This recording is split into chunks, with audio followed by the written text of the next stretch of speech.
Olá, queridos pais e graça, pastor Daniel falando com vocês. Meus irmãos, eu venho até vocês que nos acompanham aqui no YouTube, pedir a vocês que nos acompanhem,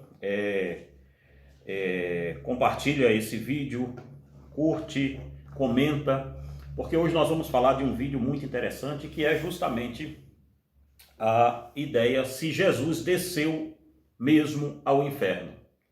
Então eu preciso da sua atenção, eu preciso da sua paciência, será uma aula um pouco prolongada, então se você não tem paciência de assistir a aula, então você vai ficar repetindo o que os outros dizem. Então eu quero chamar a sua atenção para esse vídeo sobre se Jesus desceu ou não ao inferno depois que ele morreu. Para onde Jesus foi? Essa que é a ideia. Diga-se de passagem, irmãos, que tudo que vamos dizer aqui, a minha crença é sim, que a alma é imortal, e também cremos que a alma está, sim, consciente depois que morre. Entretanto, o que vamos defender aqui, vamos fazer uma defesa a uma velha heresia católica e também um desacordo que nós reformados temos com os luteranos, tá? Em nada aqui nós vamos envolver com a ideia dispensacionalista ainda.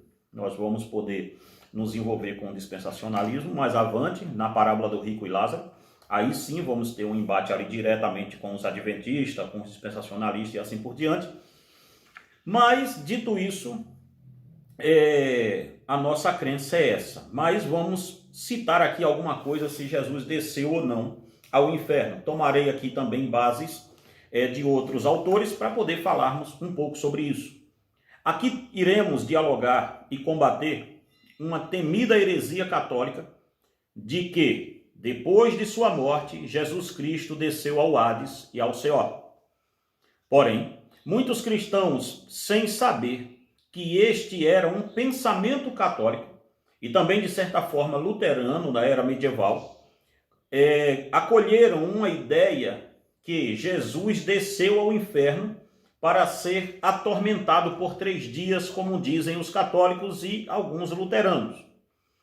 Mas estes que são os dispensacionalistas afirmam que Jesus desceu ao Seol, Hades, justamente para libertar as almas dos santos do Antigo Testamento que morreram esperando a encarnação e a morte e ressurreição de Jesus Cristo. Esta teoria dos dispensacionalistas é bem nova, pois tem pouco menos de 100 anos. Por este motivo, os escritores antigos das igrejas reformadas não se prestam a dialogar com tal pensamento. Mas quando observamos o debate de se Cristo desceu ou não ao inferno, sempre encontraremos o debate fixado entre católicos, luteranos e calvinistas. Então, eu quero aqui chamar a sua atenção para este debate que vamos fazer.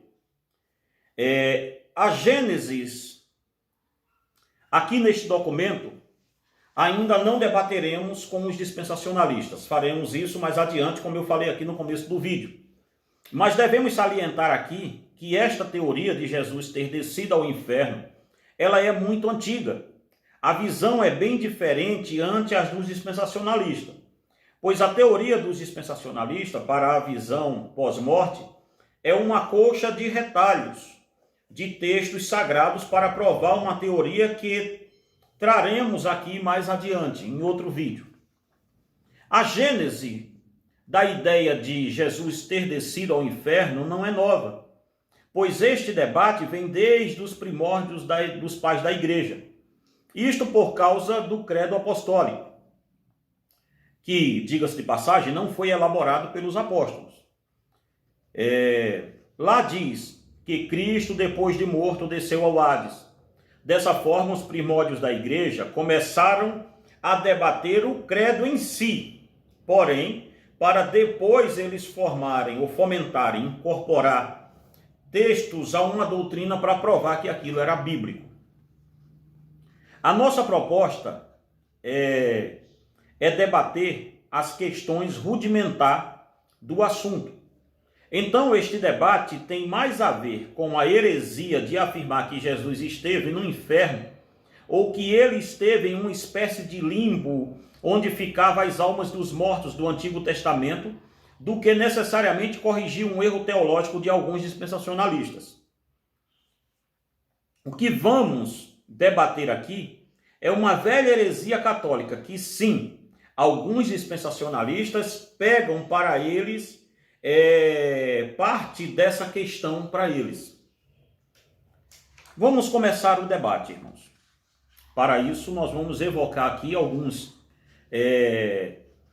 teólogos muito importantes da nossa linha, que é a visão reformada, a visão calvinista.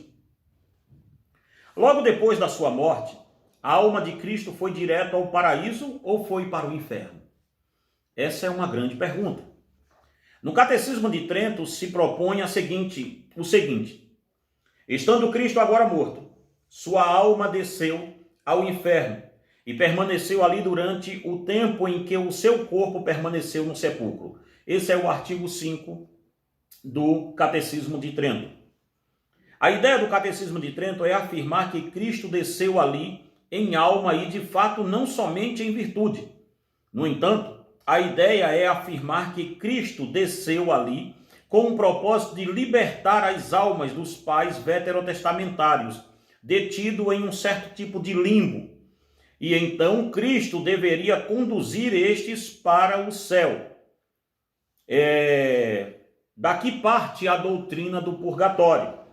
E também, uma nota de rodapé que eu coloquei aqui, vale ressaltar que alguns dispensacionalistas acreditam que Cristo desceu ao inferno para levar as almas dos justos do Antigo Testamento. Eles afirmam que estas almas estavam no seio de Abraão, porém vale ressaltar que a gênese dessa doutrina não é boa. Ou seja, os dispensacionalistas, nesse caso aqui, eu disse que não iria falar sobre eles muito, mas vale aqui uma nota de rodapé, eles acreditam em uma ideia católica de limbo ou de purgatório, só que eles colocaram um nome bonito e chamaram isso de seio de Abraão, aonde vai dar no mesmo canto também. Isso é perigoso. Daí nós temos aqui duas coisas para negar. Primeiro, aos católicos que creem que Cristo desceu ao limbo ou ao purgatório para guiar as almas dos piedosos que morreram sem o conhecer no Antigo Testamento e agora levá-los ao céu. Nós negamos essa ideia de purgatório. Segundo, também negamos que Cristo desceu ao inferno para exibir publicamente a sua vitória, que também é uma outra questão luterana e também uma questão dos dispensacionalistas. E agora? Alguns creem assim. Iremos construir uma ideia para provar que Cristo em nenhum momento desceu ao inferno e que não existe nenhum raciocínio claro e lógico nas Escrituras Sagradas para se acreditar em tal despautério. Irmão, só um adendo aqui para nós começarmos isso. Quando eu falar de luterano aqui, esqueça que eu não estou falando de Lutero, estou falando da doutrina luterana. Lutero é um gigante da reforma, é o reformador nato. Então, vamos dividir Lutero de luteranos e vamos dividir Wesley de wesleyano e vamos dividir Calvino de muitos calvinistas, ok? Vamos lá. Vamos construir a ideia vamos construir uma ideia e um ideal para provar que Cristo em nenhum momento desceu ao inferno e não existe nenhum raciocínio claro e lógico para isso. Em primeiro lugar, devemos aqui tomar como base o próprio Cristo, o que o próprio Cristo falou sobre onde ele estaria depois de sua morte.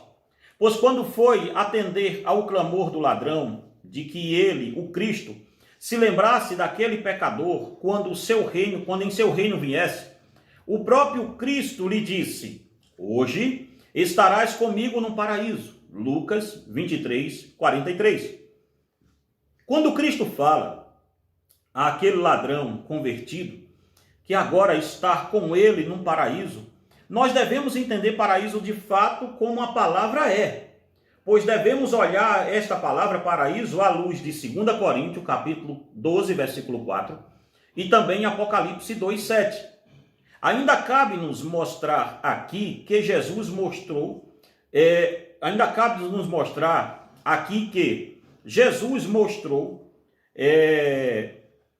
e falou para o Pai que estava entregando em suas mãos o seu espírito, ou seja, a sua alma. Lucas 23, 43. Sobre esse texto, François Torretini diz: mas assim como o corpo estava prestes a desfrutar o seu repouso no sepulcro, assim também a alma estava prestes a repousar de todo o seu labor e embeber-se nas mais profundas alegrias, pois confiar ou entregar a alma tem relação com labores precedentes. Não obstante, Cristo poderia ter dito: eu entrego meu espírito, se após morte tivesse ainda que descer ao inferno e sofrer tal doloroso fardo. Nós estamos aqui falando do Compêndio de Teologia e Apologética da Editora Cultura Cristã, que é esse aqui, esses 3 volumes, que é onde vamos nos apoiar um pouco. Ora, Cristo confiou o seu Espírito ao Pai do mesmo modo que Davi confiou quando disse o Salmo 31, verso 5, de quem o próprio Cristo as toma na cruz, e mais tarde Estevão imita o próprio Cristo em sua morte, fazendo o mesmo pedido em Atos 7:59. Pedro reconhece que todos os santos devem entregar as suas almas ao fiel Criador, como está em 1 de Pedro, capítulo 4, versículo 19. Ora, devemos perceber que entre a mão acolhedora do Pai e ao inferno existe uma diferença brutal. Então Cristo, quando está morrendo, ele diz: Pai, em tua mão entrego o meu espírito. Ele promete ao ladrão da cruz: hoje estarás comigo no paraíso. Irmãos, não faz sentido nenhum acreditar que Cristo iria ao inferno se ele estava entregando a sua alma ao Pai, e também não faz nenhum sentido acreditar que Cristo diria ao ladrão: hoje estarás comigo no paraíso, e iria descer para o inferno logo em seguida. Isso não faz o pingo de sentido. Um outro sim, no terceiro: se Jesus Cristo desceu ao inferno para sofrer algo ali, ou mostrar a sua vitória aos demônios, ou até mesmo para libertar os patriarcas do Antigo Testamento, devemos entender que esta afirmativa é deslocada da realidade, pois na cruz ele consumou todas as coisas, como está em João 19:30. Eu gostaria, irmãos, que você também pegasse a sua Bíblia e fosse aí anotando os textos que vai saindo e lendo, vai pausando o vídeo e vai lendo junto comigo. E ainda assim, se formos olhar pelo lado de ele ter descido para tirar os santos do Antigo Testamento do seio de Abraão, também não faz sentido, pois Cristo aperfeiçoou para sempre os que são santificados e arrolados ao céu, como está em Hebreus capítulo 10, versículo 14. Então isso não faz o pingo de sentido. Então, devemos entender que 3 desculpas para que Cristo tivesse Então devemos entender que as 3 desculpas para que Cristo tivesse descido ao inferno, tivesse uma descida fictícia ao inferno, se dissolve, pois não precisaria retirar ninguém de um limbo chamado seio de Abraão, pois isto é uma ideia fictícia. Sobre a narrativa do rico e Lázaro, eu venho aqui falar em outra ocasião. Nem tampouco foi pregar para espíritos em prisão, pois o ofício de pregar o evangelho é crer nele. E o ofício de pregar o evangelho e crer nele está ligado com o fato de estar vivo e não com o fato de estar morto. Ou seja, depois de morto, ninguém consegue mais se converter. E aqui cabe-nos agora nós chegarmos a certo ponto e entendermos o que é essas 3 palavras que eu vou citar para a gente poder chegar mais adiante. Seol, Hades e Queber. Nós vamos falar sobre essas 3 palavras. Aqui neste ponto seria bom definirmos estas 3 palavras, pois 2 são hebraica e uma grega. A palavra hebraica Queber e Seol, que são de origem hebraica, vamos fazer algumas ponderações sobre elas e alguns tentam afirmar que a palavra Seol é a habitação dos mortos e que Queber é um sepulcro. Eles afirmam que a palavra Seol não pode ser confundida com Queber, pois Seol é aonde fica apenas o espírito, a alma do homem, enquanto que Queber, sepultura, é onde fica o corpo do homem. Mas, como toda palavra dos idiomas antigos, nós não podemos de nenhuma forma olharmos as palavras ditas sem o contexto do que ela está, aonde ela está inserida. Perceba-me bem. Ao longo aqui desses, eu acredito que 15 minutos de vídeo, é isso mesmo, né? Ao longo desses 15 minutos de vídeo, irmãos, nós vamos partir agora para a ideia de que se as palavras que se dão como Seol, Queber e Hades, elas não podem ser observadas simplesmente em seu significado único. Elas têm que ser observadas em seu significado unilateral. Ou seja, aonde essa palavra está inserida num texto e sobre o que o texto está falando. Então perceba bem uma coisa, olhemos mais de perto a palavra aqui citada. Olhando mais de perto a palavra aqui citada, devo informar aos irmãos que serei humilde e subirei nos ombros de alguns gigantes para buscarmos o melhor entendimento destas palavras. Tomarei como base, aqui em primeiro lugar, o Novo Dicionário Internacional do Antigo Testamento, o volume 4, organizado por William Van Gemeren, acho que é assim que se pronuncia, que é esse aqui, esse grandão ali, o volume 4. Vamos lá.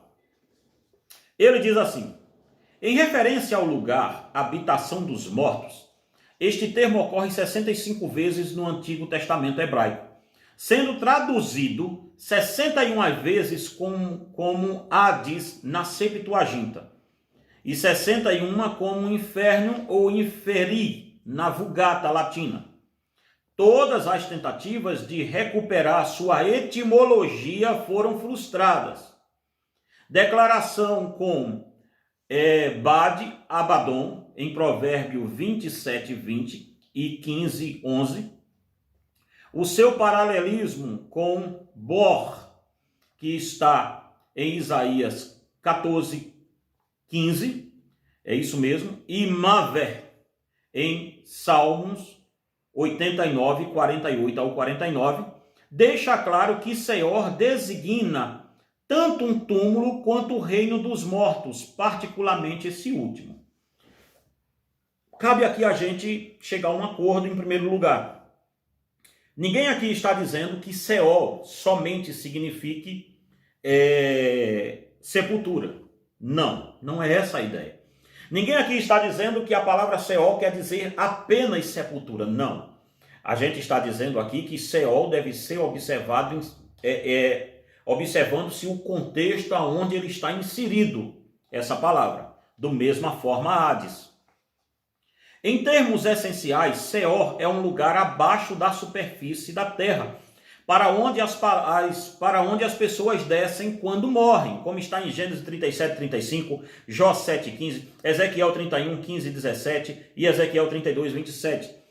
Ao mesmo quando estão vivas, Números 16:36 e Salmos 55:5 e 16. Vai dizer que as pessoas descem ao Seol, ou que laços do Seol estão cercando aquela pessoa, ou seja, ainda quando elas estão vivas. Em Números 16:36 diz que desceu Coré e Abirão, eu acho, ou foi Coré e Datã, desceram com o corpo e tudo para o Seol. Não dá para descer para o Seol com o corpo e tudo, se lá for somente a entrada de espírito. O uso comum de irde juntamente com rir sugere que pessoas vão para o Seol contra a sua vontade. São levadas a tal lugar, como em Gênesis 42:38, 44:29 ao 31, e outros textos aqui. Quer se tenha em vista o túmulo ou o reino dos mortos, Seol refere-se ao mais profundo abismo e a antítese dos mais altos céus, como está em Jó 11:8 e Provérbio 9:18. Como estamos vendo aqui, se formos fiéis aos textos hebraicos, encontraremos a ideia de que Seol é o habitar dos mortos, e sim, às vezes aparece Seol como sendo de fato um lugar aonde aparece vez por outra as almas de pessoas que foram para lá de forma consciente. Mas também não podemos, de forma alguma, tentar afirmar que a palavra Seol represente apenas inferno no sentido de ser uma posição geográfica, pois Seol deve ser observado num contexto onde está inserido. Irmãos, esse vídeo aqui, eu acho que o primeiro, ele vai ficar um vídeo muito técnico.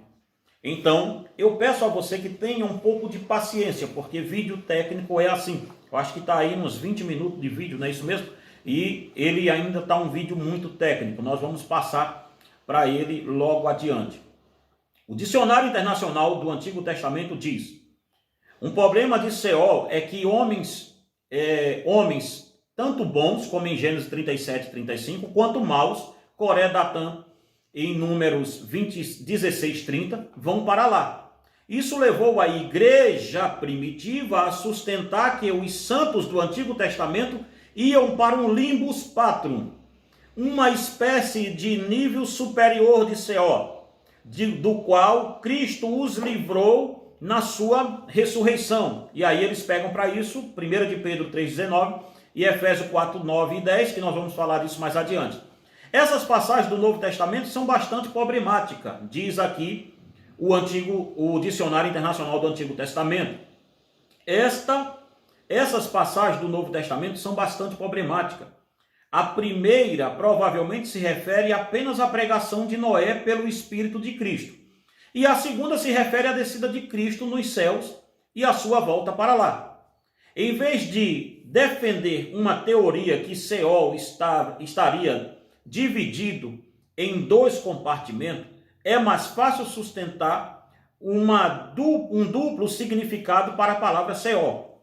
Pode-se afirmar que originalmente a palavra significava apenas sepultura e túmulo, e passou a designar especialmente inferno. Inferno é o sentido mais enfocado na literatura bíblica posterior do que no Pentateuco. À exceção de 8 passagens, todas as demais aparecem em textos poéticos e pode ser que Seol seja simplesmente um sinônimo poético de Queber, que é empregado 71 vezes como sentido de sepultura. O verbo quebar é usado todas as 132 vezes com o significado de sepultura. Ainda o texto do dicionário continua dizendo assim: é significativa a série de usos em Ezequiel 31 e 32. E deixa-me ver aqui com o meu pessoal se vai dar tempo da gente continuar. Dá tempo de continuar isso aqui ainda? Tem um pedacinho só aqui que eu quero falar ainda. Dá, não dá? Ok. Vamos lá, vamos deixar... eu acho que vai dar tudo. Vamos ver. É significativa a série de uso em Ezequiel 31 e 32, numa linguagem bastante poética, e o profeta declara que Faraó, o rei do Egito, cairá diante do rei da Babilônia, assim como acontecera com a Síria. As expressões empregadas são instrutivas. A Síria estava fadada à morte. Descreve-se Alã, Meseque, Tubal e as nações como mortas, jazendo juntas com os incircuncisos, como mortos à espada. Ezequiel diz que todas estas estão no Seol. Ezequiel 31, 15 ao 16, 17, 31, 21 e 27. Estão no Queber. Veja bem, o mesmo texto, irmãos, ele vai tratar de Ezequiel 31 e Ezequiel 32, ele vai tratar Queber e Seol ali, sempre trocando eles de variante, mas geralmente citando que é a palavra sepulcro, e não um lugar onde habita espíritos. Eu não estou dizendo, mais uma vez, que Seol seja só isso.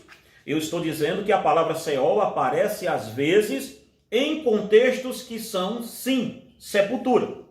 E em outros contextos que vamos ver aqui mais adiante.